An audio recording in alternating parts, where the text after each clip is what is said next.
여러분 반갑습니다. 오늘은 11주차에 해당하는 강의를 하려고 합니다. 한 가지 미리 좀 얘기를 할 것은 과제를 이제는 매주 조금 비중을 둬서 여러분에게 부여하고 있고, 사실 대면 수업을 예상을 했던 상황에서 학기 초에는 그 과제 비중을 그렇게 많이 두지 않아서 그렇게 많은 점수를 부여하지 않았는데, 이제 후반기에 들어서 이제 사실상 이제 한 석주, 녹주밖에 남지 않았습니다. 학기가. 이 상황에서 지금 대면 수업은 교양 같은 수업들의 경우는 더군다나 이론적인 또 교양이고 하는 이런 수업들은 대면 수업 자체를 아마 예상하기 어려울 것 같아요.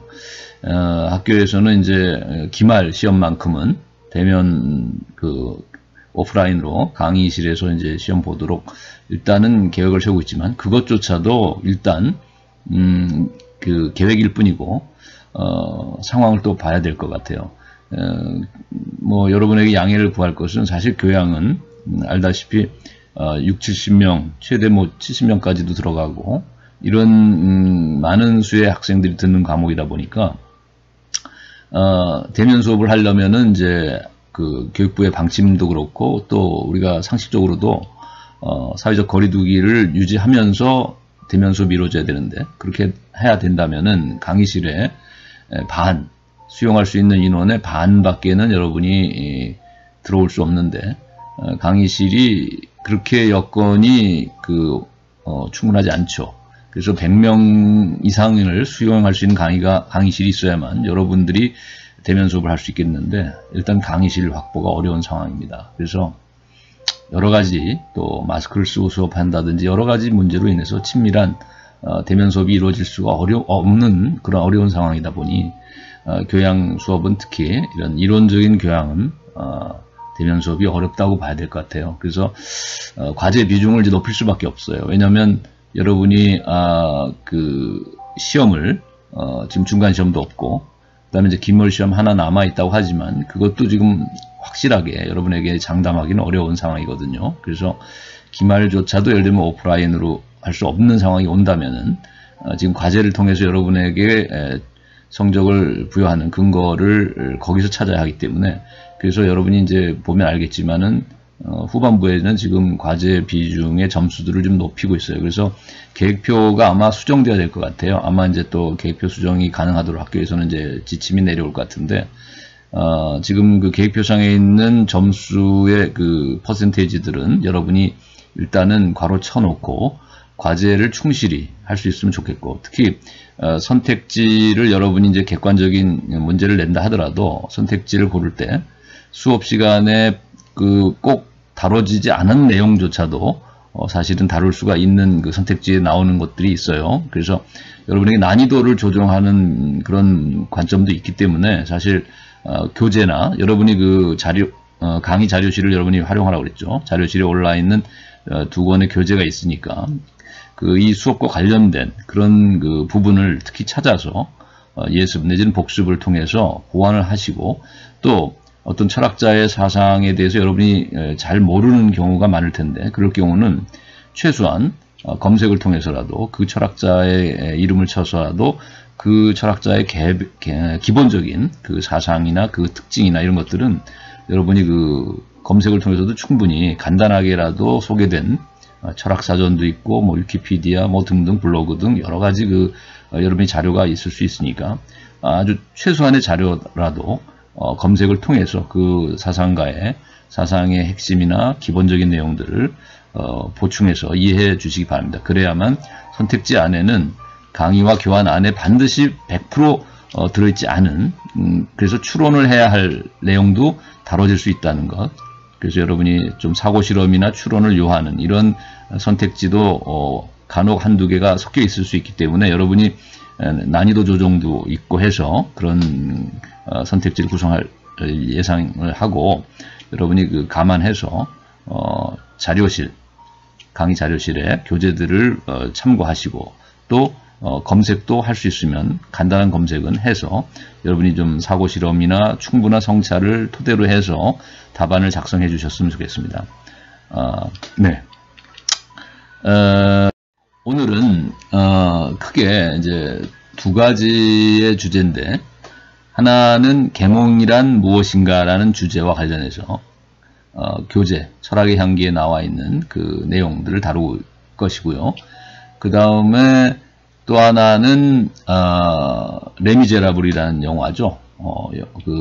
거기에 관련된 물론 이제 거기도 계몽주의나 또 계몽주의에 대한 비판적인 성찰을 포함한 그런 문제를 이제 그 레미제라블을 통해서 여러분에게 또 생각해 보도록 부여하려고 하는데, 일단 이제 그 오늘 다루고자 하는 계몽이라는 주제는 크게 보면 여기 가운데 보면 근대라고 하고 계몽 그리고 낭만 이렇게 써 있었죠. 철학의 사조로서.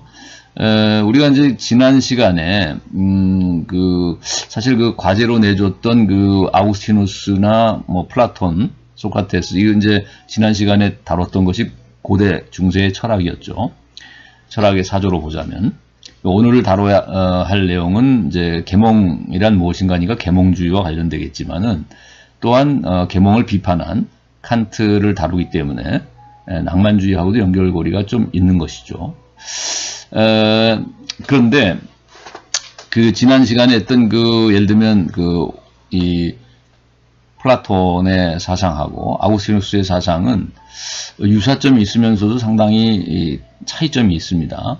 그래서 플라톤이 주지주의라고 말할 수 있을 만큼 이런 지식, 수학을 바탕으로 하는 이런 정확한 지식을 굉장히 중시했고, 그걸 바탕으로 해서 이데아의 세계의 진리를 통찰할 수 있는 능력도 이런 수학적인 사고력을 기반으로 기초 교육을 통해서 그 윗단계로 넘어가서 이제 이런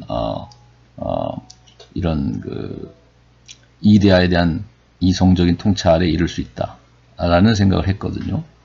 그런 면에서 플라톤은 또 알면 행한다라고 하는 이런 인생관이나 그의 그 관점을 봤을 때 지식적인 측면이 매우 강조되고 이성적인 측면이 강조된다고 하면서, 아우구스티누스는 이제 믿음 안에서 물론 참된 실존을 발견했고, 인간의 그 믿음은 곧 신이 곧 사랑이라고 하는 그런 신앙이죠. 또 신에 대한 믿음이 곧 결국 사랑의 실천으로까지 표현돼야 된다고 생각한 것이고, 그렇다면은 이제 아우구스티누스는 이론적인 어떤 이성보다는 믿음, 신앙, 그리고 사랑의 실천과 같은 의지적인 결단, 이런 또 의지적인 실천, 자, 이것이 매우 중요시됐다고 볼 수 있죠. 그런 면에서는 칸트가 선의지가, 즉 순수 실천이성이라고 말했던 그 선한 의지가, 양심적인 의지가 과학적인 지식, 이론 이성보다 우위에 서야 된다라고 말했던 칸트하고도 궤를 같이 한다고 볼 수 있죠. 그래서 칸트가 이제 낭만주의를 열어놓은 이 칸트의 사상하고 사랑과 신앙 안에서 인간 참된 실존을 보았던 이 아우구스티누스의 이런 헤브라이즘에 기초한 그의 철학 사상은 궤를 같이 하는 요소가 있습니다. 또 더 나아가서 현대로 가면 실존 철학, 즉 하이데거나 또 야스퍼스나 키르케고르, 야스퍼스 같은 또 실존주의 철학의 현대적인 이제 원조는 물론 키르케고르 같은 유신론적 실존주의자죠. 야스퍼스도 이제 유신론적인 실존주의자인데 신앙 안에서 이제 실존을 또 발견하려고 했던, 그래서 이런 키르케고르나 야스퍼스, 또 더 나가서 뭐 하이데거 같은 이런 실존 철학에도 깊은 뿌리로서 그 원천을 제공했던 것이 아우구스티누스의 철학이었다. 사랑과 신앙 안에서의 어떤 참된 실존을 발견했던 이 아우구스티누스의 사상이.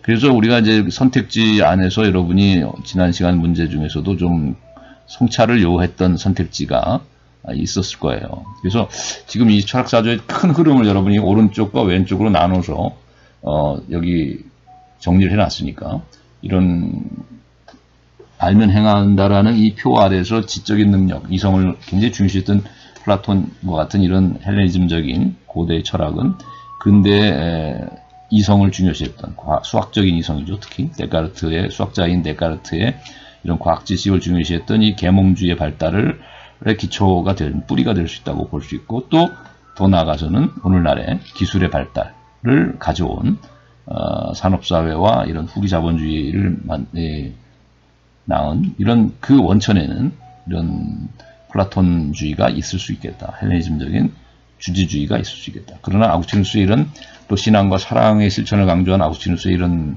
사상을 보통 철학에서는 주의주의라고 하죠. 의지를 강조했다고 해서.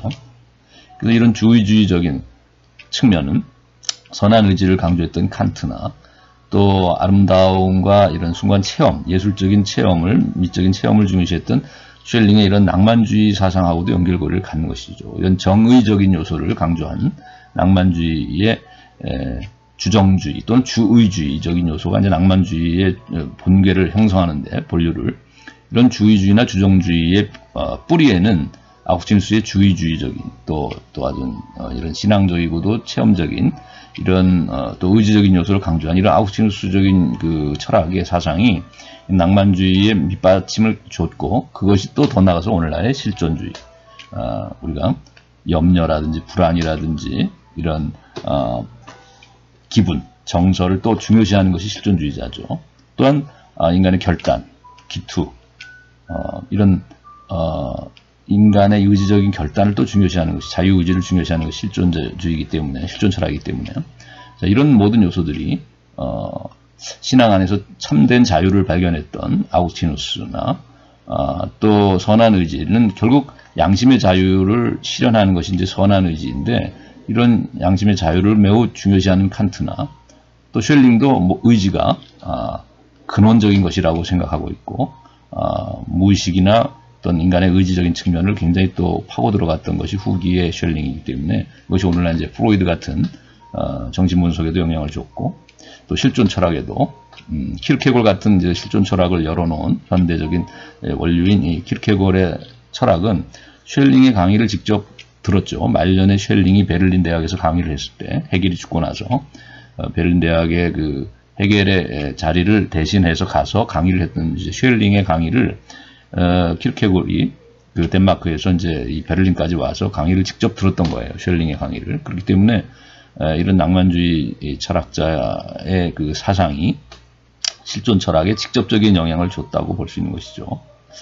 자, 여기서 뿌리를 이제 헤브라이즘적인 아구스티누스적 사고 사상에서 칸트, 쉘링의 낭만주의 그리고 하이데거, 뭐 야스퍼스, 뭐 키르케골, 하이데거, 야스퍼스 같은 이런 실존 철학까지로 이어지는 이 오른쪽 라인과 플라톤 사상을 원류로 소크라테스 플라톤의 주지주의를 원류로 해서 지적인 요소를 강조했던 이런 알매 요소를 중요시한 헬레니즘적 사고가 오늘날 과학지식의 발달을 초래했던 계몽주의 또 중요시했던 가장 과학지식의 발달을 중요시했던 계몽주의 사상과 오늘날의 자본주의, 산업사회, 기술사회를 낳은 자 이런 원류에는 이제 왼쪽 라인 헬레니즘 근대 계몽 철학, 계몽주의 철학, 그 다음에 오늘날의 과학기술적인 세계관. 자, 이런 것들이 연결고리를 갖는다. 그래서 여러분이 큰 틀에서 이제 이런 철학사조를 이해했으면 좋겠습니다.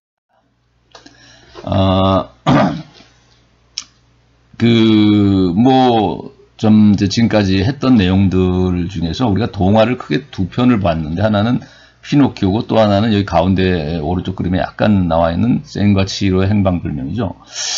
근데 이 두 동화들의 공통점은 또 나중에 이제 우리가 마지막 주에 아마 다루어질 것 같기도 하지만은 동화 마지막 세 번째 동화인 뭡니까 오즈의 마법사도 어찌 보면 공통점이 될 수 있는 것이 제 생각에는 자본주의 문화를 비판하고 있다. 또 문화산업에 대한 비판이고 오늘날 산업사회에 대한 비판이고 오늘 과학기술 문명에 대한 비판일 수도 있겠다. 이것이 어른들을 위해서 주는 어떤 성찰적인 메시지인 것 같아요. 이 동화가 갖고 있는.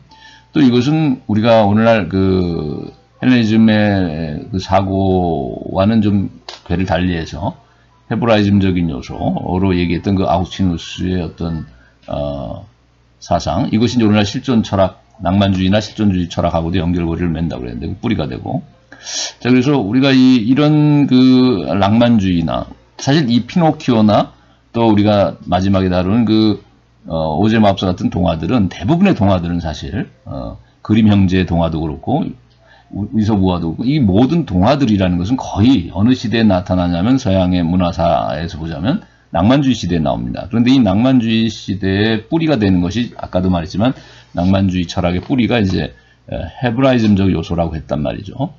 주정주의, 주의주의를 낳은 뿌리에는 신앙적인 실존, 체험적이고 신앙적인 실존을 강조했던 이 헤브라이즘적 요소가 있는데, 크리스천어티의 문화가 있는데, 자, 그래서 피노키오 이야기도 그렇고, 센과 치히로의 행방불명도 그렇지만, 또 우리가 오즈의 마법사도 사실 낭만주의 시대에 등장한 이제 출판된 동화고, 그 철학적 원류에는 헤브라이즘적 요소를 우리가 읽어낼 수도 있을 것 같아요.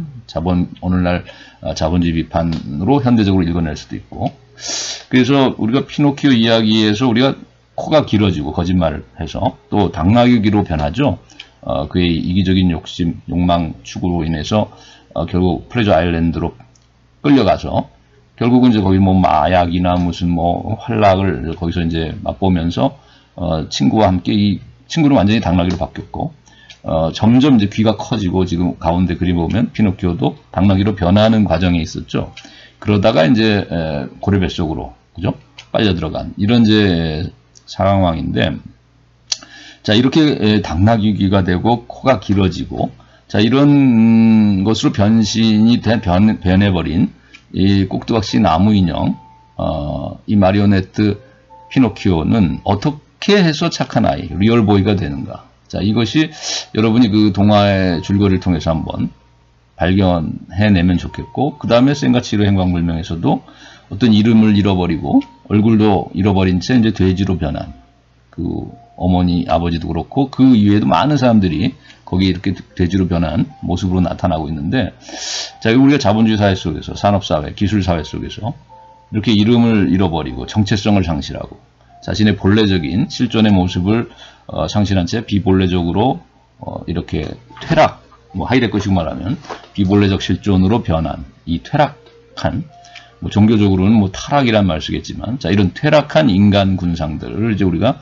돼지로 표현했다고 볼 수 있겠는데, 자본주의에 물든 자 이런 그 이기적인 욕심으로 인해서 아무튼 이렇게 변해버린 돼지로 변한 인간, 자 이런 자본주의에 구속된 인간들이 어떻게 참된 실존을 회복할 수 있겠는가? 본래의 모습, 본래의 얼굴, 본래의 이름을 회복할 수 있겠는가? 자, 이런 성찰을 하도록 유도했던 것이 이제 센과 치히로의 행방불명이라는 동화였던 것 같아요. 그래서 어찌 보면 이 동화들은 나중에 이제 그 오즈의 마법사도 그렇고, 도로시가 어떻게 해서 그 대도시의 산업문명, 자본주의에 물든 그 대도시를 향해 에메랄드 시티로 갔다가 어떻게 해서 다시 고향으로 귀환하게 되는가. 그래서 진정한 참된 행복, 참된 삶의 가치를 그가 대도시인 에메랄드 시티에서 발견하려 했지만 거기서 실망하고 오히려 눈을 뜬, 다시 잠에서 깨고 눈을 뜬 고향 땅에서 그 주변의 아주머니, 아저씨, 자기 주변의 사람들과의 타자와의 이런 관계 안에서 그가 이제 참된 행복, 참된 가치를 발견하게 되는데, 참된 실존의 모습을. 자, 이런 오즈의 마법사의 그 줄거리도 어찌 보면 이제 공통된 요소가 있다고 봐요. 그래서 피노키오나 우리가 센과 치히로의 행방불명, 그리고 오즈의 마법사, 우리가 공통적으로 읽어낼 수 있는 어떤 줄거리의 흐름 안에서 어떤 가치관, 어떤 세계관, 어떤 인생관을 거기서 공통적으로 끌어낼 수 있겠는데, 자 이거를 공통적으로 또 우리가 이 고대나 근대나 현대의 철학하고 연결시켜서도 관점을 우리가 철학의 관점에서도 공통된 어떤 것들을 끌어낼 수 있을 것 같아요. 그래서 우리가 이제 소크라테스의 삼파수를 계승했다고 했는데, 플라톤이 그것을 이제 동굴의 비유 같은 알레고리, 또 뭐 선분의 비유, 뭐 여러 가지 비유를 들었다고 그랬죠. 뭐 쌍두마차의 비유, 자 여러 가지 비유를 통해서 그가 인간다운 삶의 어떤 진정한 모습이 무엇이어야 하는가에 대한 성찰을 보여주고 있는데, 또 아우구스티누스는 그래서 동굴 안의 세계로부터, 그림자의 세계로부터 탈출해서 그 동굴 밖에 진정한 빛의 세계로 나아가야 된다라는 어떤 그런 이야기를 얘기하고 있죠. 그것은 우리가 꼭두각시 또 당나귀로 변하고 거짓말로 인해서 코가 길어진 이런 나무 인형의 삶에서 어떻게 해서 진정한 인간으로 변화될 수 있겠는가라는, 또 돼지의 모습으로부터 어떻게 진정한 참된 인간의 얼굴로 다시 자신의 모습을 회복할 수 있겠는가라는 자, 이런 그 동화 작가들의 그 어떤 문제의식하고 플라톤의 이런 동굴 안쇄계로부터 동굴 밖세계로의 이런 탈출의 문제하고도 연결고리가 있는 것이죠. 또 아우구스티누스의 회의주의, 모든 것을 의심하고 허무주의와 회의주의 안에서 살아갔던 그 청년 아우구스티누스가 어떻게 해서 그가 진정한 사랑을 발견하고 그 안에서 참된 실존, 인간다운 삶의 가치와 진정한 인간 구원의 메시지를 거기서 발견하게 되는가라는, 자, 이런 주제가 결국 이웃을 사랑하고 신을 사랑하는 이 안에서 그 참된 인간다운 삶의 가치를 발견하게 되는데, 자, 이것도 마찬가지일 수 있겠다. 우리가 제페토 할아버지에 대한 헌신적인 희생적인 그 사랑으로부터, 또 그 피노키오가 진정한 이제 리얼보이의 모습을 회복하지 않아요? 당나귀기나 긴 코의 모습으로부터. 자, 이런 것도 아우구스티누스의 이런 철학하고도 연결고리가 있을 수 있겠고, 또 근데 데카르트의 이제 의심으로부터 진정한 자기 의식에 도달하는, 자기를 발견하는, 자, 이런 과정. 그 다음에 칸트가 결국은 이론적인 어떤 것들이 지배하고 있었던, 이론적인 이성이, 즉 지식사회가 지배하고 있었던 계몽사회에서, 계몽주의 산업사회에서 어떻게 해서 칸트가 이제 선한 의지가 더 중요한 것이고 순수실천 이성이 더 우위에 서야 한다라는 이런 도덕적인 성찰을 하게 됐고, 이런 성찰을 통해서 진정한 인간의 사명을, 이런 이성 비판을 통해서 진정한 인간 사명을 발견하게 되는 이 그의 성찰의 과정도, 또 그의 문제의식도 결국 어떻게 나무 인형이, 꼭두각시 인형이 착한 아이, 리얼보이가 될 수 있겠는가라는 동화 작가의 문제의식하고도 통하는 면이 있다. 그 다음 쉘링은 사랑을 통해서, 또한 예술을 통해서 모든 이분법적인 대립과 갈등과 분열이 극복돼야 되고 화해에 도달해야 되고 조화를 이루게 될 수 있고, 그것이 아름다운 삶이고 숭고한 인간다운 숭고한 삶일 수 있다라는 것이 이제 어찌 보면 낭만주의 철학의 태제인데, 이런 낭만주의 철학의 어떤 핵심적인 사상도 결국 아우구스티누스의 어떤 사랑 안에서의 실존, 또 예술적인 또 이런 체험을 통한 실존, 이것과 아우구스티누스의 이제 물론 신앙적인 종교적인 체험이지만 이런 요소들이 상당히 그 유사성을 가질 수 있겠다.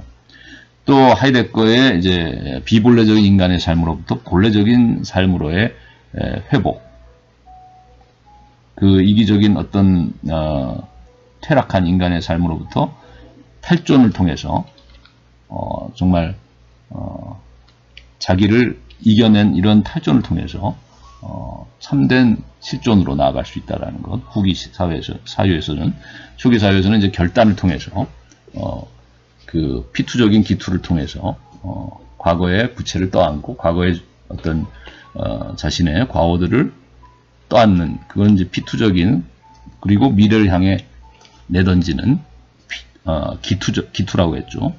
그런 그 미래를 향한 기투를 해나가는 이 현재 안에서의, 오늘 이 순간 안에서의 결단을 이제 하이데거는 초기 사회에서는 본래적 실존의 모습이라고 얘기했는데, 이런 초기 사회에서의 결단이라는 얘기나 또는 후기 사회에서 탈존이라는 이야기들은 다 공통적인 요소를 갖고 있고, 그것은 칸트식으로 말하면 양심의 부름, 양심의 소리에 응답하는 선한 의지를 낳는 순수실천 이성이 되는 것이죠.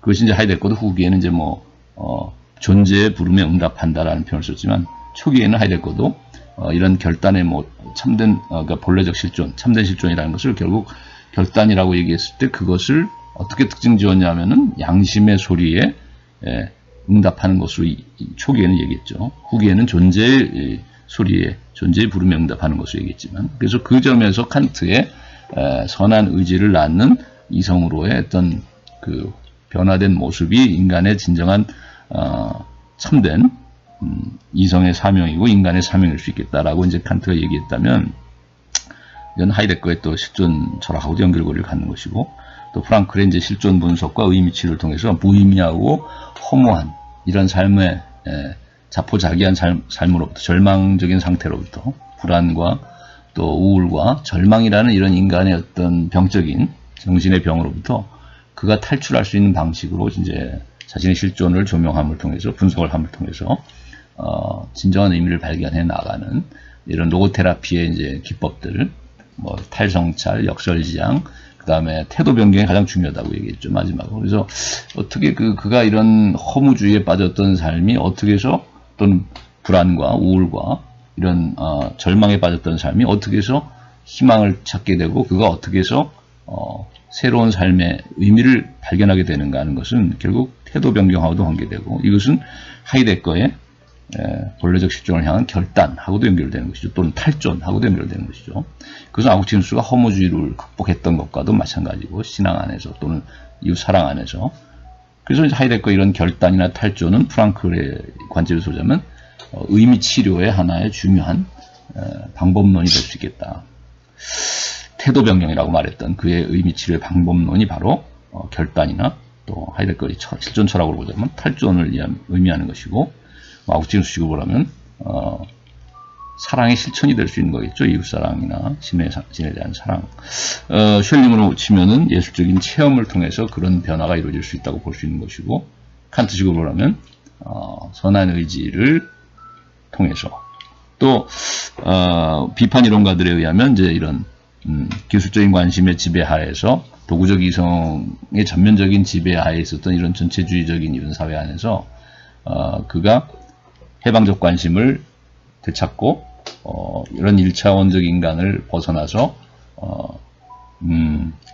이제 이런 비판적이고도 해방적인 관심을 갖는 본래적 이성으로 이제 회복되는, 이것이 이제 비판 이론가들이 말하고자 했던 도구적 이성 비판의 핵심일 수 있다면, 이 모든 그 철학들이 얘기하고자 하는 그 어떤 태제, 그 주제 의식이 또는 그 밑바닥에 깔린 관점들이 유사성을 발견할 수 있을 것이고, 우리가 그것을 쉽게 이해하려면 피노키오의 주제가 무엇이고, 또 센가치히로의 행방불명에서의 주제의식이 무엇이었고, 또 마지막 시간에 얘기한다고 했던 그 오제 마법사가 다루고 있는 그 내용이 담고 있는 어떤 주제의식이 무엇인가를 한번 여러분이 성찰해 본다면 그 유사성을 또 발견할 수 있을 것 같아요. 그리고 그것을 철학적으로 충분히 해석할 수 있는 그런 기회가 될 수 있을 것 같습니다.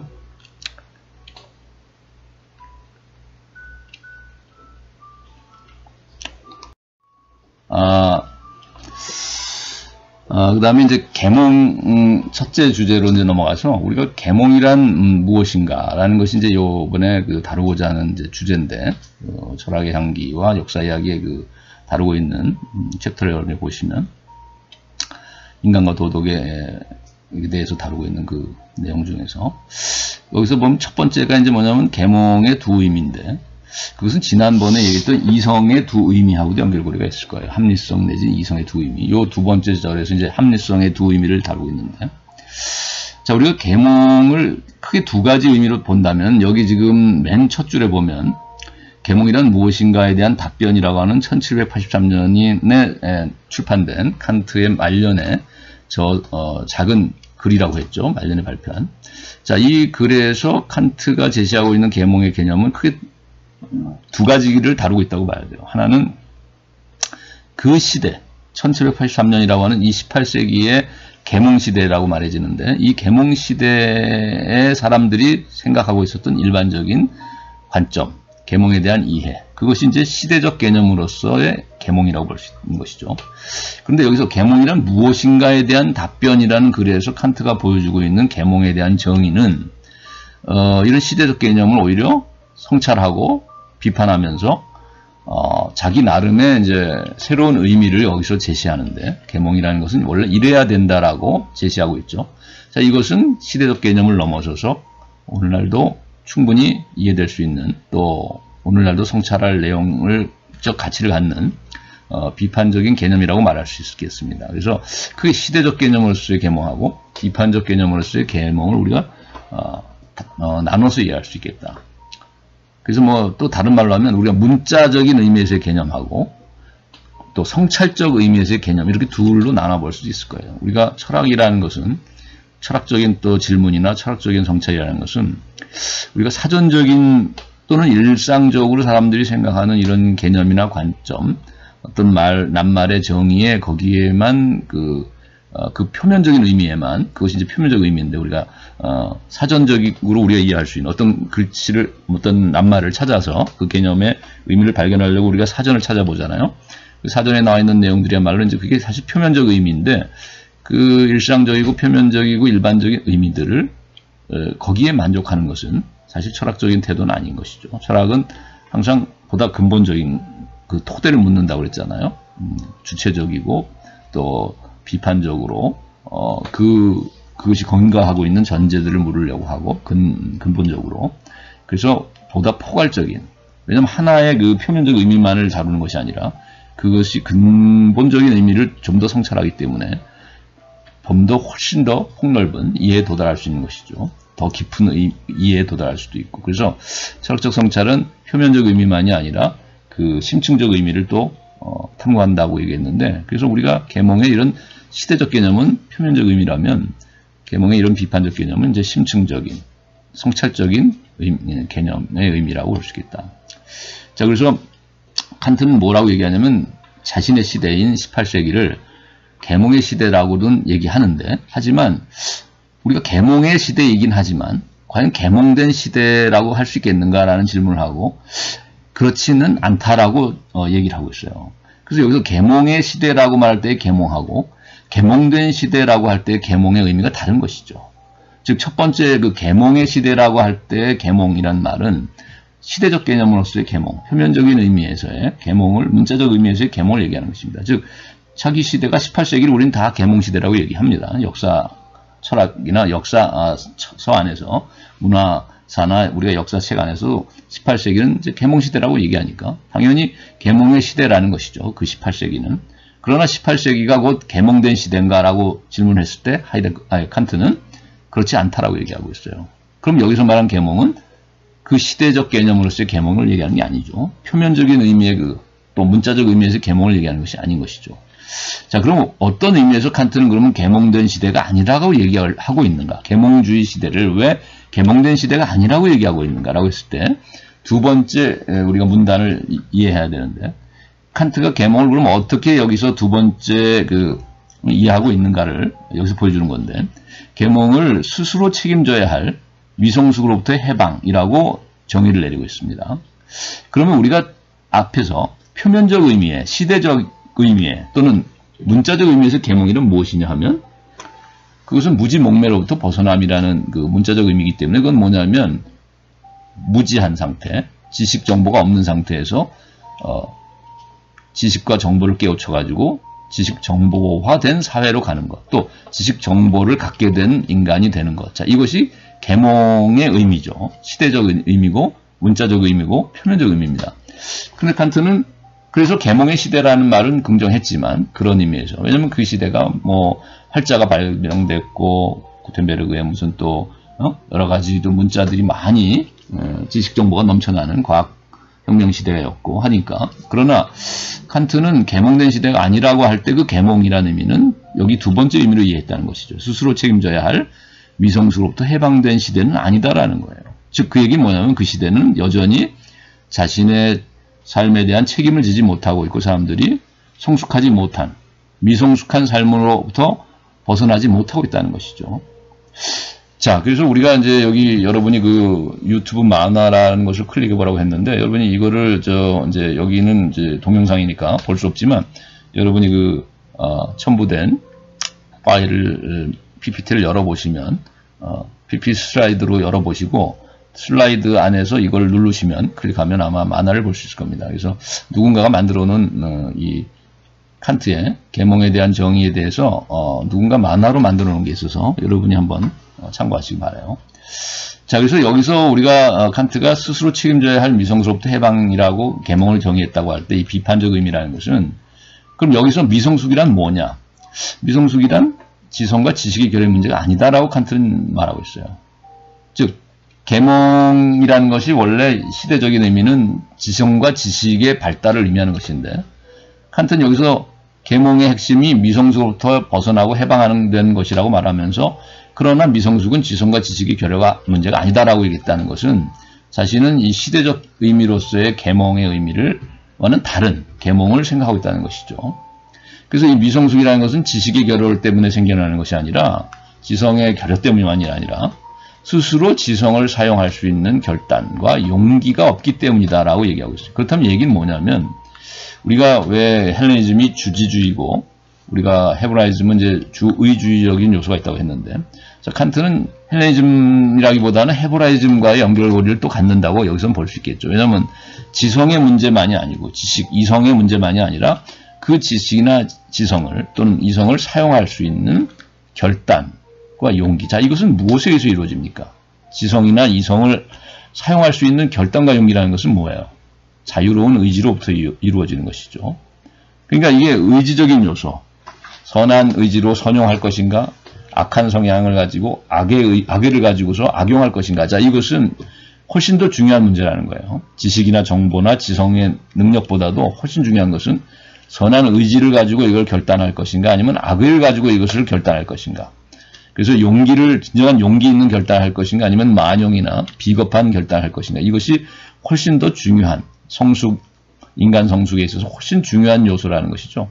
이런 점에서 칸트는 주지주의보다는 주의주의에 가까운 이야기를 하고 있다고 봐야 돼요. 여기서는. 이것이 낭만주의를 열어놓은 것이고 이것이 또 실존 철학에서의 결단을 강조하는 하이데거의 진정한 본래적 실존을 위해서는 현재적 결단이 과거로부터 피투된 인간이 미래를 향해 기투하는 이 결단이 중요하다고 할 때 그 실존 철학에서 강조하는 그 자유로운 결단 이것이 또 이 계몽이란 무엇인가에 대한 답변이라고 하는 이런 시대적인 계몽주의 비판에서 유래됐다고 하는 것이죠. 그래서 실존 철학의 뿌리가 칸트의 이런 계몽주의 비판일 수 있는 것이고 또 그 뿌리를 더 소급하면 어떻게 보냐면 아우구스티누스의 참된 사랑의 실천을 향한 결단 그것을 이제 그가 삶의 본래적 실존의 모습으로 중요시했다라고 한다면 이웃사랑과 신을 사랑한다라는 그 요소가 이제 주의주의적인 요소라고 했는데 이것이 이제 실존 철학의 뿌리가 되는 것입니다. 자, 그래서 계몽은 무지로부터 해방 이전에 미성숙에서의 해방이어야 하고 이것은 양심에 따라 책임 있는 자유의지의 사용 문제다. 그러니까 단순한 지성이나 지식과 정보의 문제가 아니라 그것들을 어떻게 선용할 것인가 악용할 것인가 하라는 즉 양심적으로 사용할 것인가 아니면 정말 이기적인 욕심에 따라서 악용할 것인가라는 이것은 자기 스스로 책임져야 되는데 자기 행동의 선택에 대해서 자 이런 책임 있는 자유 사용의 문제가 계몽의 핵심이고 그렇다면 여기서 말하는 계몽이라는 것은 성숙한 인격의 형성하고도 직결되는 문제인 것이다. 단순한 지식의 증대나 정보의 증가만이 아니라 그래서 참된 계몽은 지식의 증대나 정보의 증가만이 아니라 인격 성숙과 완성에 기려야 한다는 것이죠. 자, 그래서 칸트는 과학적 지식, 과학기술의 발달만이 아니라 참된 계몽에 있어서는 도덕적인 결단이 훨씬 더 중요한 것이고 또 이런 과학적 지식이나 도덕적인 실천을 매개할 수 있는 아름다운 예술적 체험들, 예술의 체험들이 중요한 요소로 작용할 수 있다고 본 거예요. 그것이 인격을 온전하게 전인격을 형성해 나가는데 도움을 주는 것이기 때문에 그래서 과학기술만이 아니라 도덕적인 결단, 양심적인 실천 그리고 예술체험 이것들이 다 조화를 이루었을 때 진정한 인간의 전인격이 형성될 수 있고 성숙한 인격으로 완성될 수 있겠다. 그래서 칸트가 순수이성 비판만 쓴 것이 아니라 실천이성 비판, 더 나아가서 판단력 비판까지를 썼다. 자, 이것이 각각 과학과 도덕과 예술의 문제를 다루고 있다는 것이죠. 이런 요소들이 종합되고 조화됐을 때 이제 참된 계몽이 이루어지고 참된 인격이 성숙이 이루어질 수 있겠다. 자, 이것은 이제 이성을 회복하는 진정한 본래적인 의미에서의 이성을 회복하는 길일 수 있겠다. 우리가 지식이나 IQ만 중시하는 이런 이성의 관점에서 전인격을 성숙해 나가게 해주는 본래적인 의미에서의 이성의 본래적인 모습을 회복하는 이런 길일 수 있겠다는 거예요. 자, 그래서 우리가 지난 시간에 해가 달고 해품 달 얘기를 했었는데 이것은 이제 오늘날의 도구적인 이성 비판이론가들의 하고도 연결고리를 갖는 것인데 지난 시간에는 그 얘기를 구현하지 않았는데 호르카이머라는 사람이 비판이론을 창시했던 호르카이머라고 하는 이 유태인이 미국에 가서 쓴 또 글 중에는 이클립스 오브 리즌이라는 책이 있어요. 그래서 이성의 일식이라고 번역될 수 있는 것인데 그래서 이것을 지난 시간에 그 비유해 드리자면 저 오른쪽 그림에 있는 그 해를 가린 달, 즉 일식 현상을 보여주고 있는 것이죠. 해를 가린 달이 곧 이클립스 오브 리즌인데, 그래서 양심을 가린 이성이 이제 곧 해가 달이고, 이것이 이클립스 오브 리즌이라고 말할 수 있겠다. 즉 양심에 뒷받침되지 않은 어떤 과학기술적인 이성이라는 것은 사상 누각에 불과한 것이다. 그래서 지식정보 기술을 우리가 올바로 책임있게 사용할 수 있는 이런 결단과 용기를 할 수 있는 이런 능력이, 즉 선의를 가지고서 이것들을 올바르게 사용할 수 있는 이런 자유의지를 책임있게 사용할 수 있는, 자, 이런 능력이 바로 해품달이다. 해를 품은 달이 된다. 즉 칸트식으로 말하면 순수 실천 이성이라는 의미로 이해할 수 있겠다. 자, 그래서 자유의지의 올바른 사용 문제가 훨씬 더 중요한 것이고, 이것이 이제 과학기술의 진보만이 아니라 이런 아름다운 예술 체험을 매개로 한 과학 지식과 도덕적 실천이 조화된 인격 성숙의 길로 가는 핵심적인 요소의 이런 이성이 욕심의 도구가 되는 것이 아니라 양심의 소리에 일치하는 선한 의지를 낳는 그런 바로 그것이 본질적인 하나의 키포인트가 된다. 즉 우리가 어떤 예술 체험을 매개로 과학과 도덕이 이렇게 조화를 이루어야 된다고 했는데, 사실 키포인트는 선한 의지를 이성이 준수해 나가야 된다는 것이죠. 선한 의지를 또 낳는다는 표현을 썼는데, 그것을 우리가 비유할 때 햇빛을 그러니까 스스로, 우리가 별에는 두 종류가 있잖아요. 스스로 빛을 낼 수 없는 별이 있고 스스로 빛을 낼 수 있는 별이 있는데, 태양만이 태양계 안에서는 유일하게 스스로 빛을 내는 것이고, 이외의 모든 행성들이나 모든 별들은 반사하는 것이죠. 지구도 마찬가지고 달도 마찬가지입니다. 그러니까 우리가 달을 이성에 비유하고 양심을 태양에 비유한다는 것은, 양심은 스스로 이제 빛을 발할 수 있는 능력인데 이성은 그 빛을 반사하는 능력이라는 것이죠. 그래서 우리가 이성이 그 선의지를 잉태한다라는 것은, 그래서 잉태해서 낳는다는 것은 태양빛을 달이 품고 그것을 반사하는 것에 비유할 수 있겠다. 자, 그것이 키포인트가 되고, 그랬을 때 우리가 이런 과학 지식과 이런 선한 의지, 도덕적 실천을 예술적 체험을 통해서 이제 매개해 나가는 것이 이걸 조화롭게 윤활유처럼 조화롭게 이것을 만들어가는 이런 인간의 삶의 모습이 아름다운 삶인 것이고, 이것이 이제 인격 성숙으로 가는, 또 참된 계몽으로 가는 자, 우리가 여기서 두 번째로 이제 합리성의 두 가지 의미를 여기서 이제 끌어낼 수 있겠는데, 그러니까 우리가 도구적인 이성하고 이제 도덕적 이성을 지난 시간에 얘기했죠. 그래서 이성의 두 가지 의미를 다뤘는데, 바로 그것을 여기서 다시 부연했다고 볼 수 있어요. 그래서 계산을 핵심으로 하는 이 도구적 이성과, 이것이 과학기술의 발달을 낳았고 컴퓨터로 오늘날 대변되는, 왼쪽에 그림에 있죠, 컴퓨터 같은. 그 다음에 오른쪽에는 이제 하트 모양을 그려놨는데, 이것은 이제 양심을 상징하고 있죠. 그래서 이 양심이 대변하는 것은 바로 도덕적인 이성일 것이다.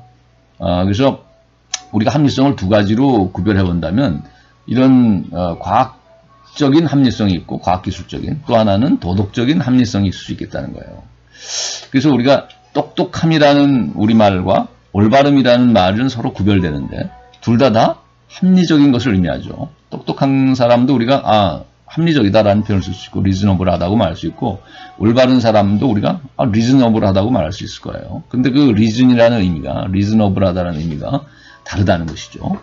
그래서 똑똑하다는 의미는 우리가 정확하다는 의미고, 올바르다는 의미는 그가 공정하고 정직하고 양심적이다라는 의미라는 거예요. 그래서 칸트식으로 말하면 똑똑하다라는 것은 우리가 이론 이성의 영역이고, 올바르다라는 것은 도덕적인 영역인데, 이것은 순수 실천 이성과도 연결되는 그런 의미에서의 이성이다. 그래서 이것이 합리성의 두 의미의 차이라는 것이죠. 그래서 수학적인 계산을 정확히 할 수 있고, 개념적인 추리를 올바르게 정확하게 할 수 있는 이런 것을 우리가 똑똑한 사람이라고 말하지만, 똑똑한 이성을 가졌다고 말할 수 있겠지만, 그러나 그런 그 수학자나 어떤 그 논리적인 사고를 잘 할 수 있는 아주 머리 좋은 사람이라 하더라도 그걸 악의적으로 사용할 수 있죠. 얼마든지 자신의 출세를 위해서, 자신의 이익만을 위해서 다른 사람의 이익을 또 부당하게 착취하기도 하고, 자, 이런 것들은 그가 비도덕적인, 도덕적이지 못한 자, 이런 삶으로 나타날 수도 있는데, 비양심적인, 자, 그런 사람들을 우리가 헛똑똑이다라고 얘기한다. 그가 비록 똑똑하게 정확하게 계산하고 추론하고 논리적으로 정연하지만 그럼에도 불구하고 그가 그러한 능력을 비양심적인, 악의적인 또는 자기 이익만을 위해서만 사용할 때, 다른 사람의 권리를 침해하면서까지 자기 이익을 추구해 나갈 때 우리가 그것을 비도덕적인 그의 실존의 이런 모습을 봤을 때 우리는 그의 삶을 헛똑똑이다라는 표현을 쓸 수 있다. 자, 그래서 이성의 사명은 칸트 그렇게 얘기했죠. 다른 목적의 수단이 아니라 그 자체로 선한 의지를 잉태해서 낳는 데 있다라고 표현했는데, 즉 이성의 사명은 오직 어떤 이기적인 자기 욕심만을 추구해 나가고 그래서 다른 사람의 권리를 침해하면서까지 추구해 나가는 데 있는 게 아니라, 즉 자기 욕심의 도구로 전락하는 데만 있는 것이 아니라 그 자체로 선한 의지를 잉태해 난다는 것은 양심적이어야 한다는 것이죠. 양심적인 삶으로 나타나야 된다는 것이죠. 이성이. 그것은 타자의 자유를 또한 존중하고 배려하기 때문에 나의 이익이나 자유를 제한할 수도 있어야 한다는 것이에요. 자, 우리가 스마트폰과 컴퓨터나 인터넷 보급이 세계적인 수준인 우리 사회를 우리가 정보화 사회라고 그러고, 또 충분히 우리 사회는 그런 의미에서는 합리적인 사회죠. 리즈너블하고 또 레이셔널한 사회다.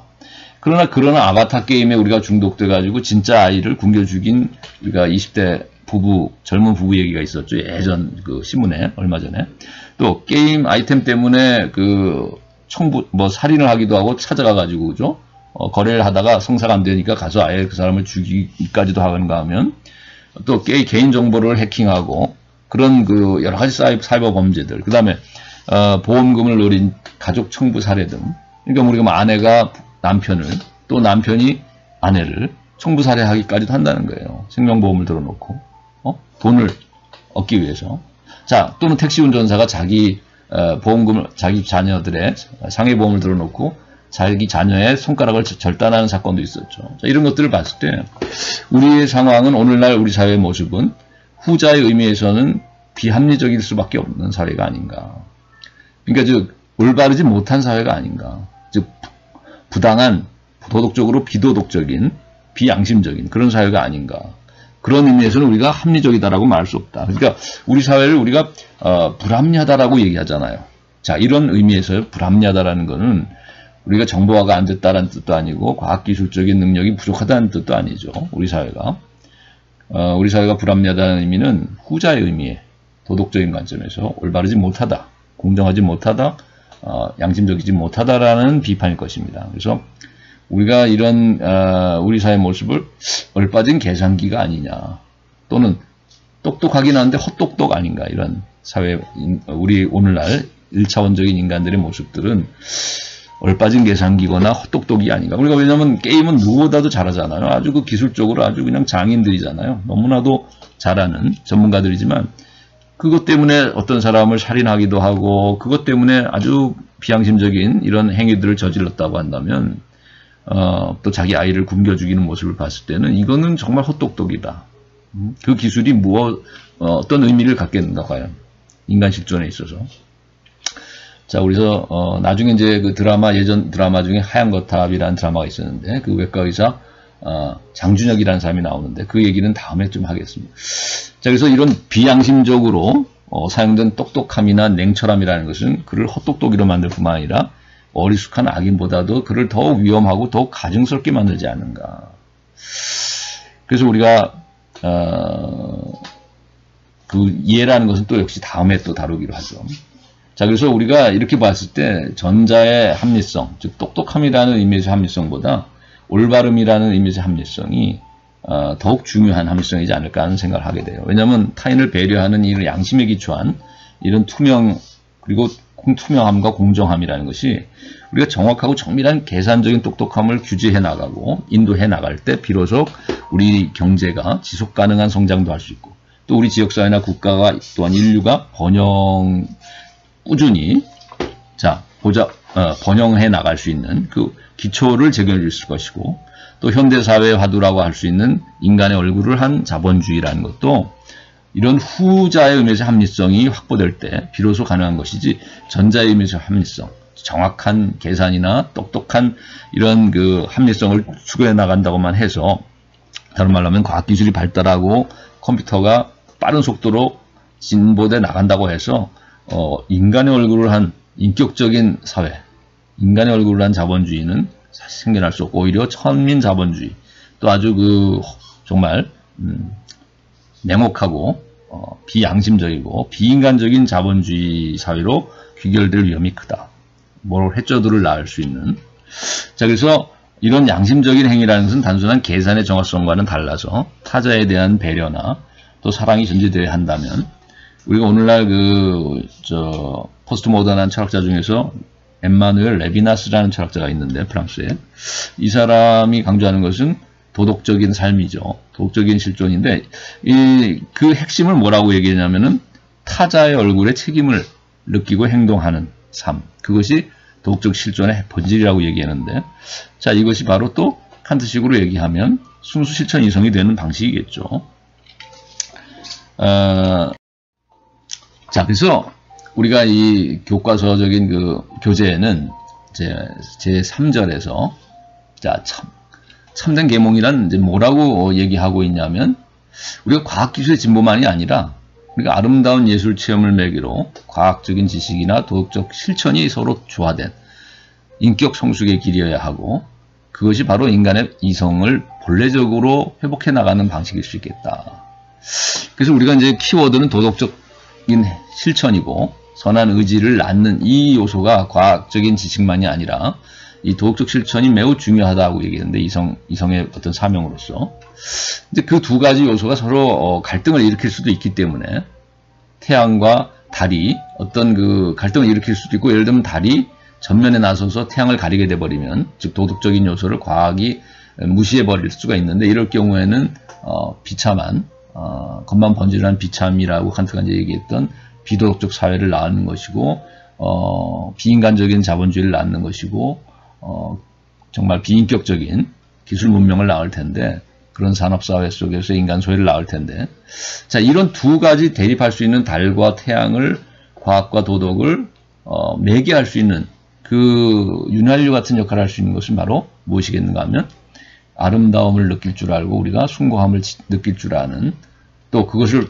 그렇게 가능하게 해주는 하나의 예술일 수 있겠다. 예술적인 체험 또 예술적인 취미를 우리가 쌓는 것은 과학과 도덕을 조화시키는 이런 인격의 전인격적인 조화와 성숙에 기여하는 바가 크다는 거예요.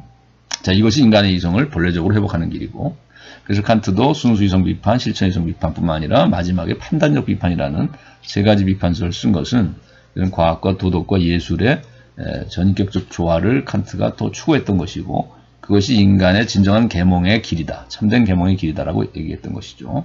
인격이 성숙해질 수 있는. 자, 그러면 우리가 칸트가 그럼 이성을 비판하게 된 배경은 무엇이냐고 했을 때는 오늘 비판 이론가들이 또 현대사회를 비판하게 된 배경이라고 할 수 있는 것과 그 공통점인데 뭐냐면 우리가 마르쿠제라는 사람이 얘기했듯이 1차원화된 사회라는 것이죠. 우리 사회가 우리 인간의 모습이 그것은 지식 위주로, 즉 과학 지식만을 너무 위주로, IQ 위주로, EQ나 CQ라고 난 얘기하는데 이런 양심 지수나 감정적인 이런 요소, 정서적인 이런 순화나 이런 것들에 대한 관심보다는 IQ 위주로 치달아가는 사회라는 것이죠. 과학 지식 위주로. 그러다 보니까 이제 어떤 문제를 낳냐면은 우리가 하얀 거탑이라는 원작은 일본 드라마죠. 근데 우리나라에서 김명민이 주연으로 맡아서 장준혁을 역할을 이제 잘 연기를 해줬는데 이 외과 의사 이제 장준혁은 사실 뭐냐면 여기서 주인공으로서 세계 최고의 전문적인 심장 수술 전문가죠. 전문적인 외과 지식과 또 기술을 가지고 있는 그런 전문가인데 또 과학자인데 이 장준혁이 거기에서 보면 어떤 의료 사고를 내죠.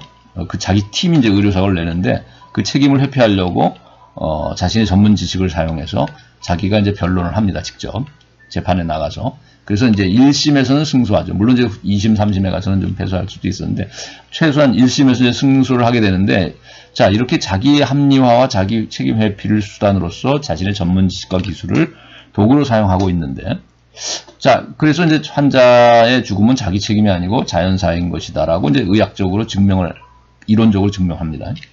그래서 이제 법적으로도 이제 왜냐하면 법의학적인 이런 판단이 필요한 재판이기 때문에 이런 의료사고는 그래서 이 법적으로도 또 무죄 판결을 받게 되는데 1심에서 자, 그렇다면 이런 것은 과학적으로, 즉 우리가 법학적으로 또 의학적으로, 사회과학인 법학이나 또 자연과학인 의학적으로 만약 이게 자연사로 입증이 됐고 법적으로도 무죄 판결을 받았다고 한다면 이것이 사회과학이나 자연과학에서는 진리라고 간주된 것이라는 거죠. 무죄라는 것이, 또 자연사라는 것이. 그러나 그렇다 하더라도 우리가 정말 이 사건의 내면의 진실은 과연 무엇인가라는 질문을 하고 다시 성찰에 들어갈 수 있겠다. 그렇지 않겠는가 하는 거죠. 그래서 우리가 사실 2심, 3심까지 간 건데 그 죽은 그 환자의 가족이 이제 의문을 제기하고 진실 규명을 위해서 이제 2심과 3심 항소를 해서 결국 2심, 3심까지 가게 되는 것인데, 자, 이래서 우리가 과학적으로 세상에 통용되는 진리로 간주된다 하더라도 이것이 과연 절대적인 진실이라고 말할 수 있겠는가라는 질문을 할 수 있다는 거예요.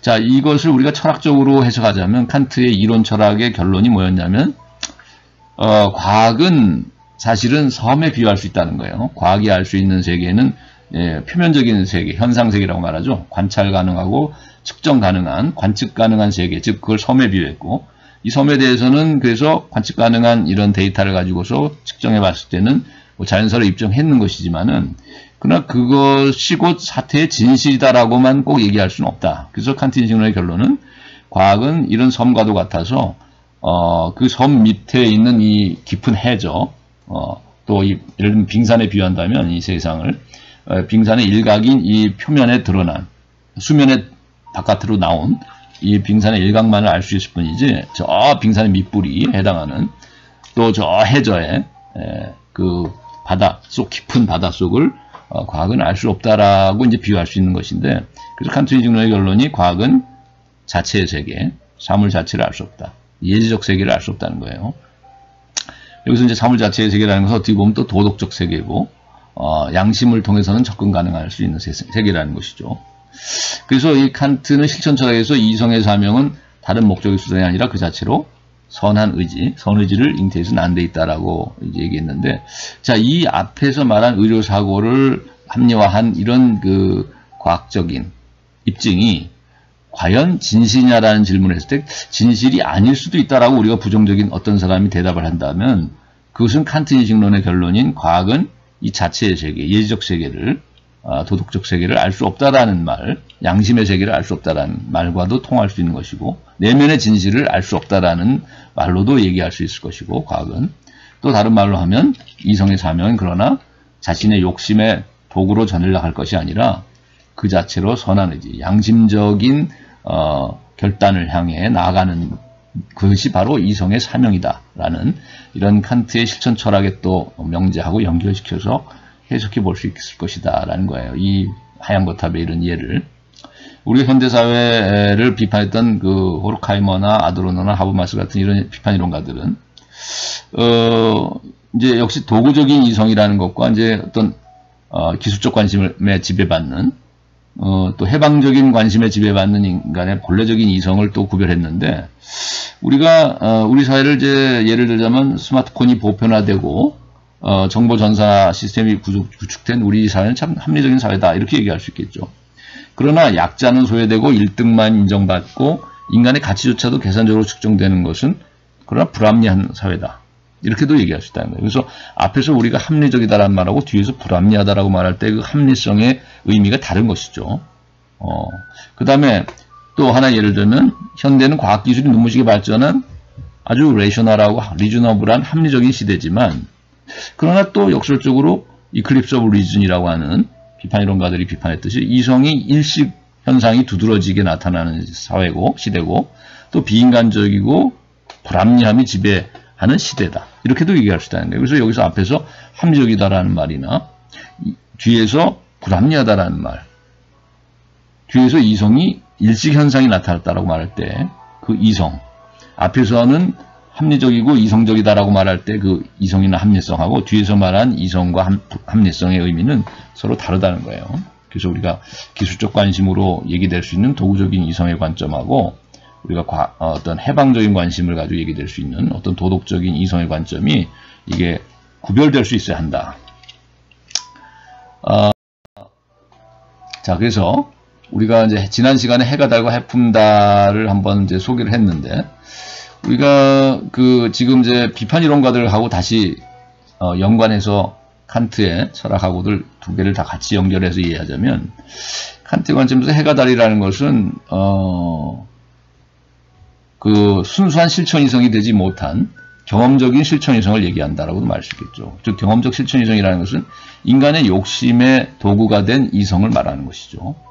실천적으로 사용되기는 하는데 이성이, 그러나 그것은 내 욕심의 도구, 내 이기심의 이기주의자의 이성이라고 말할 수 있겠죠. 내 이기심의 지배를 받는 이성.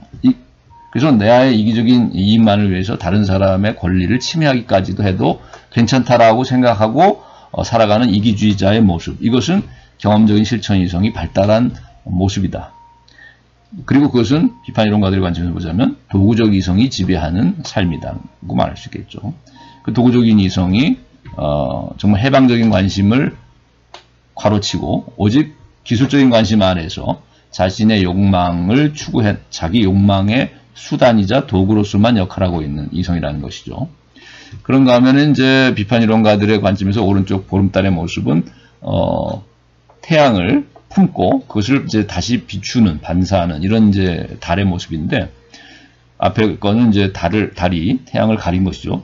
태양을 가린, 즉 양심을 저버린 이성의 모습이고, 뒤에 것은 뭐 비유하자면 오른쪽 것은 양심을 품고 양심을 발산하고 있는 이성의 모습인데, 이것이 이제 태양을 반사하는, 태양을 품고 잉태해서 낳은, 발산하는, 반사하는 이런 이제 달의 모습인데, 저 보름달의 모습은 칸트식의 관점에서 보자면 순수 실천 이성이다.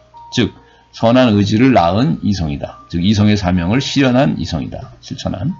또 우리가 뭐 비판 이론가들의 관점에서 보자면 도구적 이성에 그친 게 아니라, 인간이 자식이 욕망의 도구로만 전락한 이성이 아니라 비판적이고 해방적인 관심에 의해서 자신의 이성이 사용되고 있는 것이다. 그것이 본래적인 이성을 회복한 모습이다. 이렇게 얘기할 수 있겠다. 그래서 앞에 것은 이제 이클립스 오브 리즌이라고 얘기했다는 것이죠. 호르카이머가, 비판 이론가인. 이성의 일시 현상이 바로 저 도구적 이성의 모습일 수 있겠다. 자, 그래서 우리가 이걸 하면 진리라고 통용되는 사실과 진실이 다를 때가 있다. 즉 과학은 섬에 비유했던 이런 보이는 관측 가능한 세계, 현상 세계만을 설명하고 예측할 뿐이지, 자체의 세계라고 칸트가 얘기했던 예지적인 세계, 그 바다에 비유했는데, 저 빙산의 일각이 아니라 빙산의 저 밑불이 해당하는, 자, 이 바다 그 자체를 알 수는 없다라는 게 이제 칸트의 인식론의 결론, 이론 철학의 결론이고, 그래서 왜 그러냐고 했을 때는 우리가 상식이나 과학적으로 입증된 사실이 내면의 양심에 비추어서는 위선과 거짓으로 판명될 수도 있기 때문이죠. 그것은 우리가 이 1심에서는 승소했지만 2심과 3심에서는 결국 뒤집어져서 그것이 이제 거짓된 사태임이 나타나게 되는, 그 우리가 이 하얀 거탑의 예와도 연결고리를 갖는데, 그래서 이 점에서 칸트는 이론 이성에 대해서 순수 실천 이성이 그 우위에 서야 된다라고 얘기하는 것입니다. 왜냐하면 현상 세계보다 더 중요한 것이 칸트가 볼 때는 자체의 세계인데, 그건 다른 말로 하면 이론적으로 증명할 수 있는 과학적인 그 지식의 세계보다 훨씬 더 중요한 것이 이제 도덕적인 세계라는 것이죠. 내면의 양심을 통해 접근할 수 있는 양심적인 어떤 도덕적인 이성에 의해서 밝혀질 수 있는 세계인데, 이것이 이제 더 중요하기 때문에, 도덕 세계가 훨씬 더 중요하기 때문에 이론적인 지식의 세계보다, 그래서 이론 이성에 대해서 순수 실천 이성이 우위에 서야 된다는 얘기를 한 것이죠.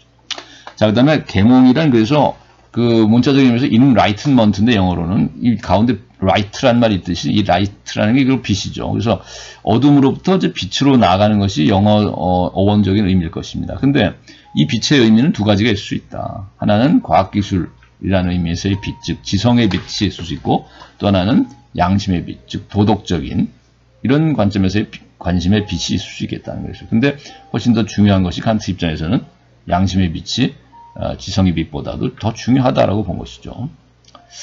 자, 그래서 이성의 사명은 욕심의 도구가 아니라 선의지를 이제 잉태해서 낳는 것이다라고 칸트가 얘기했다면, 또 사이언티스트 이기 전에 모랄리스트가 되라고 했던 아인슈타인의 말하고도 연결고리가 있는 것이고, 도구적 이성을 비판하면서 해방적인 또 비판적인 관심에 의해서 이성이 깨우쳐지고 개선되고 또 회복돼야 된다라고 이제 얘기했던 비판이론가들의 주장하고도 연결고리가 있다. 그래서 우리가 요약을 하자면 해가 달이 되지 말고 해품달이 됩시다라는 것이에요. 그래서 때묻지 않은 우리가 순수한 실천 이성으로 우리의 이성이 회복되고 거듭나야 되겠다.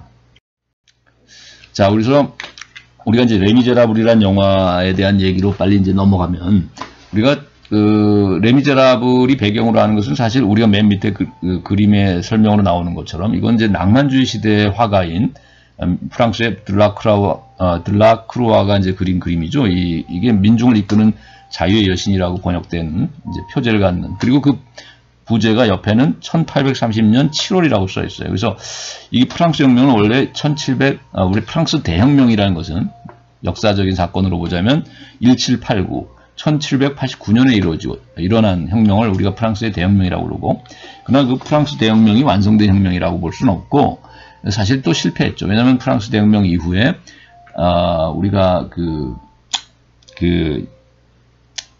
혁명 세력이 또 독재를 하게 되고,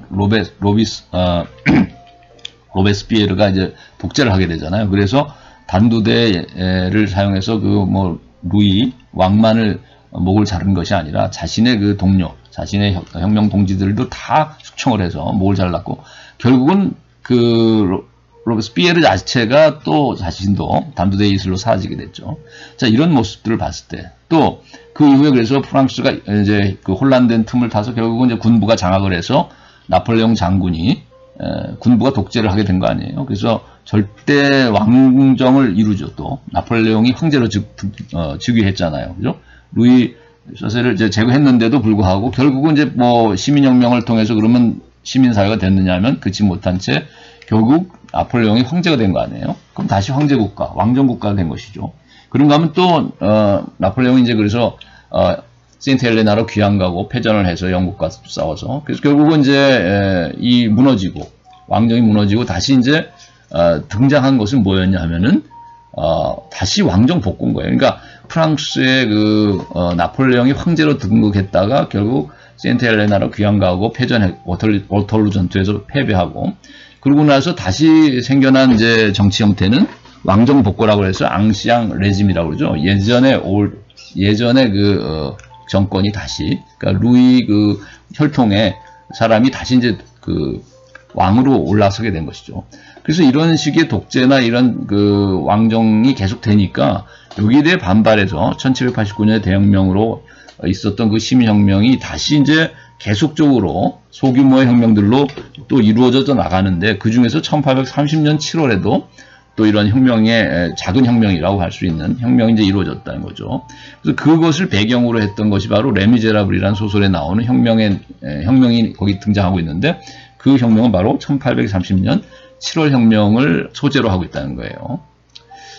자, 그래서 이제 우리가 이 레미제라블에 나오는 이 혁명의 이념은 뭐였냐면 자유평등 파괴죠. 이것은 지난번에도 얘기했지만 노예제나 이런 것들이 없었던 헤브라이즘에서 또 그것이 이제 크리스티애니티의 뿌리가 되는데, 모든 사람은 이제 신분상에서의 노예제는 없었지만, 그러나 이 크리스티애니티나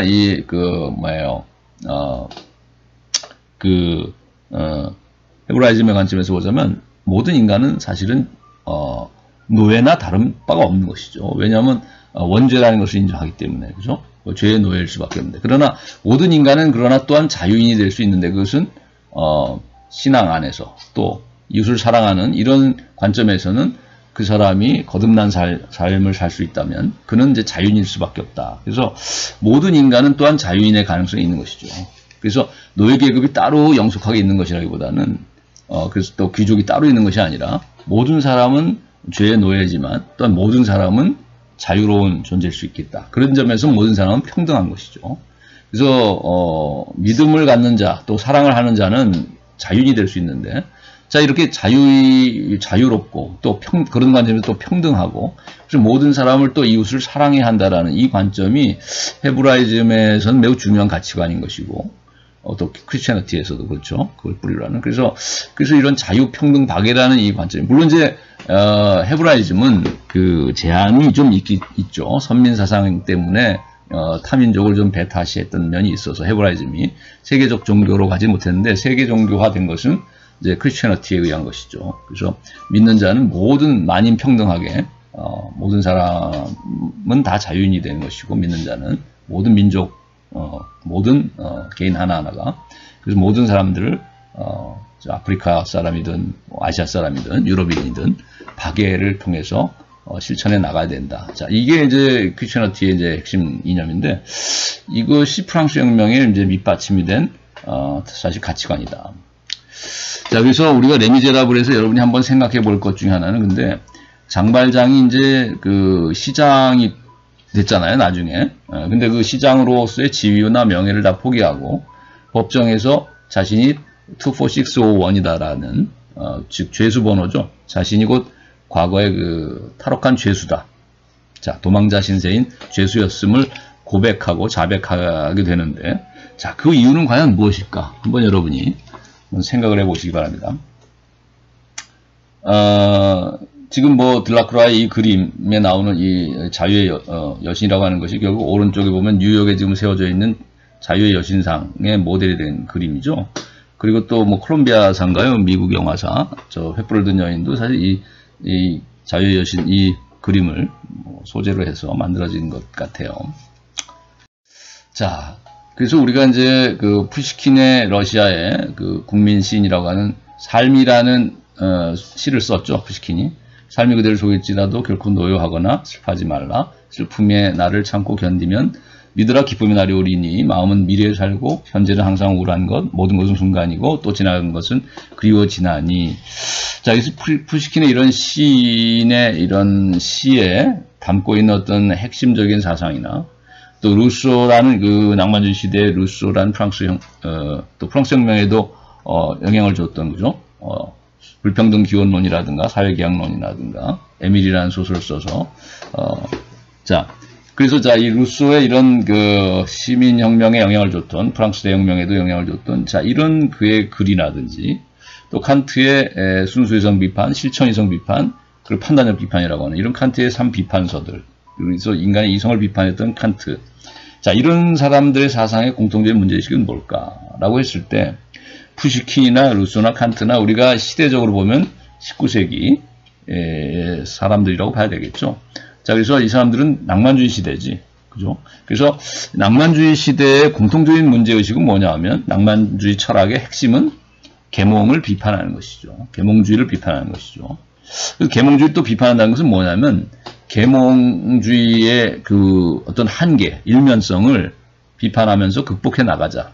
그리고 그것을 더 고양해 나가자, 고양시켜 나가자라는 그 의미를 갖는다는 것이죠. 그래서 푸시킨도 루소도 칸트도 이제 계몽주의를 비판하면서 결국은 낭만주의 시대의 철학을 제시했는데 이것은 진정한 참된 계몽을 완성하자라는 의미라고 봐야 된다. 즉 계몽주의가 가지고 있는 주지주의적인 일면도 지식 위주의 과학기술만을 중시하는 이런 태도로부터 도덕적인 양심의 결단, 의지적인 측면, 또 정서적인 예술적인 체험의 문제, 자, 이런 것들이 훨씬 더 보완이 되고 또 그것들이 조화를 이루지 못한다면 과학기술의 발달만은 그 머리만 커지는 일면적인 기형아를 낳을 뿐이고 그 부작용은 비인간화된 사회를 낳을 뿐이다라는 이제 비판적인 문제의식을 가지고 있었던 사람들이 푸시킨이나 루소나 칸트와 같은 이런 낭만주의 철학자들이라고 봐야 되겠다. 그래서 이제 우리가 이제 레미제라블에 나오는 그 빅토르 위고도 사실 자, 레미제라블을 쓴 빅토르 위고도 마찬가지다. 그러니까 빅토르 위고도 낭만주의 시대의 문학을 제시한 문학가죠, 예술가죠. 그래서 빅토르 위고도 사실은 계몽을 비판하면서 계몽을 완성시키려고 했던 것이죠, 오히려. 즉 위고는 원래 계몽주의자였어요. 위고도 이제 과학적인 능력이 뛰어난 어떤 지식인이었는데 이 딸의 죽음을 계기로 해서 사실 그 위고는 그 계몽 시대의 그 어떤 혁명을 지지하는 혁명 세력을 지지했던 사람이기도 했는데 이제 그 혁명이 실패하자 사실 술을 먹고 아주 알코올 중독에 빠졌다는 것이죠. 근데 그 상황에서 딸이 자기를 위해 헌신적으로 돌봐줬던 그런 딸이 있었는데 딸이 오히려 병에 걸려서 먼저 세상을 뜨죠. 그러자 이제 위고는 자기가 죽어야 되는데 딸이 먼저 죽었다라는 이것에 대한 가책, 죄책감, 이런 가책으로 인해서 양심의 그때 변화가 되죠. 여기서 어떤 그 양심의 부름에 양심의 소리에 이제 응답이 이루어졌다고도 볼 수 있겠는데, 그래서 그가 이제 변화된 가치관을 갖게 되고 이제 낭만주의자로 이제 바뀌죠. 그래서 계몽주의자였던 그 위고가 낭만주의자가 되면서 썼던 책들이 이제 레미제라블, 노틀담 드 파리 등등 이제 명작을 남기는데, 거기에 보면 그가 항상 문제의식을 갖고 있는 것은 타자, 특히 약자들, 그죠? 억눌리고 가난하고 소외된 인간들, 그리고 약자들, 타자들에 대한, 타인에 대한 그의 어떤 그 사랑이고, 타인에 대한 관심이고, 타인에 대한 헌신적인 어떤 그의 태도, 이것들이 이제 그 작품에 녹아 들어가 있는데, 그래서 노틀담 드 파리도 그 불구자, 그죠? 꼽추의 이야기고, 또 레미제라블도 그 책 제목 자체가 더 미저러블이죠, 영어로. 불쌍한 자들, 즉 이방인들, 고아, 거기 나오면 이제 고아도 나오잖아요, 그죠? 또 이방인, 그리고 또 소외된 자들, 노동자들, 창녀로 전락한 공장 노동자, 그죠? 그 꼬제트의 엄마인, 그죠? 자, 이런 그 소외되고 약자들에 대해서 그가 그 사람들을 또 우리가 이 레미제라블의 그 주인공이라고 할 수 있는 장발장 자체가 범죄자잖아요, 그죠? 빵을 훔친. 그래서 이런 그 범죄자, 이방인, 그 다음에 소외된 창녀로서 전락한 노동자들, 자, 이런 불우한 사람들에 대한 그것을 소재로 해서 인간에 대한 어떤 애정을 담고 있는, 인간에 대한 사랑, 또 인간 구원의 문제를 다루고 있는 것이 이제 위고의 낭만주의 문학인데, 이 철학도 마찬가지다. 그래서 우리가 그렇게 산업화되고 기술 문명과 과학이 발달한 그 근대 이후의 사회에서 오히려 비인간화된 모습들, 그 대도시의 뒷골목의 그 어두운 할렘가와 같은 그런 불황자들, 거지, 그 다음에 그 도둑질하는 그 범죄자들, 범죄가 들끓고, 그 다음에 쓰레기가 넘쳐나고, 또 인간을 사고파는, 돈으로 사고팔고 계산적으로 모든 인간을 다루어 나가는 노동자들을 아주 헌신짝처럼 이용가치로만 보고 해고시켜버리는, 자, 이런 그 비인간화된 어떤 산업사회, 또 창녀로서 몸을 팔게 되는 이런 불우한 인간들의 모습들을 보면서 위고가 이제 인간 구원의 문제를 거기서 이제 고민했던 것이죠. 그래서 새로운 태양이 떠오르라는 내일에 대한 희망을 잃지 않고 삶을 살아가야 한다라는 어떤 희망의 메시지를 여기서 또 주고 있는데, 이것도 역시 이제 우리가 주지주의라기보다는 주의주의, 주정주의에 가까운 요소를 보여주는 것이죠, 위고가. 그래서 우리가 이제 생각해 볼 문제로서 여러분에게 이제 마지막으로 제시하는 것은 자베르와 장발장입니다. 여기에 등장하고 있는 자베르와 장발장이 각각 자기의식에 도달하는 방식이 어떻게 다른가 하는 거예요. 즉, 자베르도 어떤 자베르가 자신의 어떤 노래를 하는 대목이 나와요, 뮤지컬에도. 여러분이 뮤지컬 한번 보시기 바랍니다. 영화화도 됐으니까, 그죠? 또 장발장도 후에마이라는 그 노래가 있어요. 그 뮤지컬에 보면. 그래서 내가 누구인가, 나는 누구인가라는 질문을 하고 I am 24601. 나는 죄수번호 24601이다.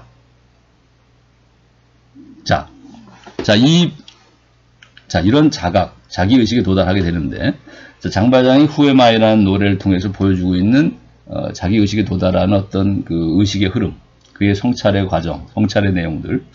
그 다음에 자베르의 노래도 있는데, 여러분이 한번 이제 찾아보면 또 자베르의 그 모습을 거기서 보게 되면 어떤 관점을 가지고 살아가는 사람인가, 그의 자신감이랄까, 그의 어떤 확고한 가치관이랄까, 이런 것들이 보여지는데, 자, 이 자베르가 가지고 있는 자기의식, 인생관, 또 어떤 가치관, 자, 이런 것들을 통해서 우리가 자베르의 자기에 대한 이해를 엿볼 수 있고, 또 장발장 자신도 어떤 가치관이나 어떤 인생관이나 어떤 관점에서 이제 인간을 이해하고 있는가, 자기를 또 이해하고 있는가를 한번 여러분이 특히 이제 장발장 같은 경우는 후에마이라는 이제 노래를 예를 들었으니까 그 가사들을 음미하고 또 어떻게 해서 IM24651에 도달하는지를 여러분이 한번 보시기 바랍니다. 그 앞에서 질문했던 그 질문하고도 연결돼요. 그러니까 왜 이 시장까지 된 장발장이 죄수에서 이제 모습에서 벗어나서 이제 성공한 사업가이자 시장이 되잖아요. 사장이자 시장이 되는데 그가 어떻게 해서 자기를 그러면은 그 과거를 은폐하고 살았던 그 자신의 그 추한 면모라고 할 수 있는 어두운 그림자라고 할 수 있는 이 죄수 번호 24651을 법정에서까지 가서 고백을 하게 되잖아요. 자백을 하게 되는데 자 이렇게 되는 계기가 있고 또 그 이유가 있는데 자 그것을 여러분이 살펴보고 그 법정에 나가서 이제 뮤지컬에서는 IM24651이라는 이제 주장을 하게 되죠. 법정에서. 자, 그래서 Who Am I라는 노래 후에 이제 결국 그 법정 씬으로 이어지는데 뮤지컬에서 보면 자, 이것은 다 연결고리를 가지니까 앞에서 생각해 볼 문제라고 했던 거하고 자, 이 문제를 연결해서 여러분이 아마 이해하면 좋겠어요. 그 다음에 이제 다음 시간에 과제로 또 내줄 것이 데카르트와 칸트의 어떤 철학의 차이죠. 인간관이 무엇이고 세계관이 무엇이고 가치관이 뭐냐라는 것은 그 차이는 그것은 또 다른 말로 하면 계몽주의 철학과하고 낭만주의 철학의 차이일 것입니다. 그래서 앞에 잠깐 그 비교해 놓은 게 있고 하니까 여러분이 뭐 사조 철학사조의 흐름에서 약간의 힌트를 얻을 수 있겠는데 그 대립하는 측면을 자 오늘은 이 정도로 맛보기로 하고 다음 시간에 또 연결해서 살펴보도록 하겠습니다. 수고했습니다.